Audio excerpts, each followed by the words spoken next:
साथीहरू, तपाईँले तपाईँको जीवनमा समाधान गर्नुपर्ने एउटै मात्र कुरा छ, अनि त्यो के हो त डाक्टर सुआरेस? त्यो हो येशूलाई चिन्नु। आउनुहोस् हेरौँ रोमीको पुस्तक 5:1 के लेखिएको छ। यसै कारण विश्वासद्वारा धर्मी ठहरिएका हाम्रा प्रभु येशू ख्रिस्टद्वारा परमेश्वरको हाम्रो मिलाप भएको छ। येशूद्वारा हाम्रो परमेश्वर पितासँग मिलाप भएको छ। के हुन्छ यदि तपाईँ विश्वासद्वारा ठहरिनु भएन भने? केही मानिसहरूले यो गम्भीरतालाई बिर्सिन्छन् अनि तिनीहरू चर्चमा काम गरेर शान्ति खोज्न चाहन्छन्। त्यसरी काम हुँदैन। तपाईँले परमेश्वरको वचनमा विश्वास गर्नुपर्छ र मण्डललाई सहायता गर्नुहोस्। यदि परमेश्वरले तपाईँलाई छुनुभएको छ भने यो अर्कै प्रकारको आशिष हो। तर तपाईँको उद्धार र उद्धारको लागि तपाईँ विश्वासद्वारा धर्मी हुनुहुन्छ, जसको मतलब तपाईँ निर्दोष ठहरिनु भएको छ।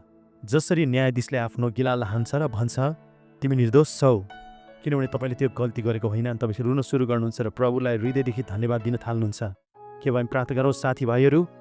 हामी सधैँ तपाईँको उपस्थितिमा रहन चाहन्छौँ र जब पनि हामीलाई न्याय र निर्दोष घोषणा गर्न आवश्यक छ, हामीले विश्वास गर्ने शब्द फेला पार्नेछौँ र त्यसपछि हाम्रो छुटकाराको ग्यारेन्टी गर्नेछौँ, किनकि तपाईँ मात्र धर्मी न्याय हुनुहुन्छ।